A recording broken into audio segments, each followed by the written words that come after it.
Hello everyone, let's do makeup with me. Let's go. मेकअपमा सबैभन्दा important role चाहिँ makeup बेसको हुन्छ. So let's do. Makeup base जति राम्रो भयो त्यति नै मेकअप राम्रो र लङ लास्टिङ हुन्छ. सो फर्स्टमा मैले यो सेन्थेलाको ब्राइटनिङ टोनर लिएको छु.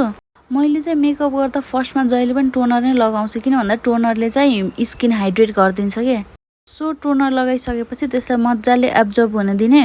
अनि सेकेन्डमा मैले लिएको छु यो सेटाफिलको मोइस्चराइजर. मलाई चाहिँ यो मोइस्चराइजर पर्सनली एकदमै मनपर्छ के. स्किन केयर त भइहाल्यो, यो मेकअप बेसको लागि पनि एकदमै राम्रो छ के. मोइस्चराइजर चाहिँ मजाले लगाउनुपर्छ सो द्याट मेकअप केकी नहोस् भनेर. अनि त्यसपछि एकछिन सेट हुन दिने. अब एसपिएफ त लगाउनै पर्यो. सो मैले लिएको छु यो मामाअर्थको सनस्क्रिन. यसमा चाहिँ राइस वाटर र नायासिनामाइड पनि छ. सो स्किनलाई चाहिँ ब्राइटनिङ गर्नमा हेल्प गर्छ.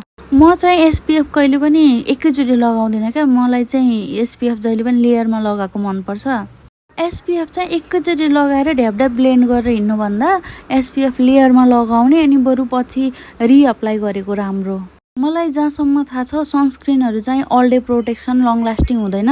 विश्वास नलागे आफ्नो सनस्क्रिनको इन्स्ट्रक्सनमा हेर्नु होला. मैले देखेको म्याक्सिमम 3 आवर्स प्रोटेक्सन मात्रै हुन्छ. यो त भयो मेरो मेकअप बेस. फुल मेकअपको लागि comment down for part 2. By.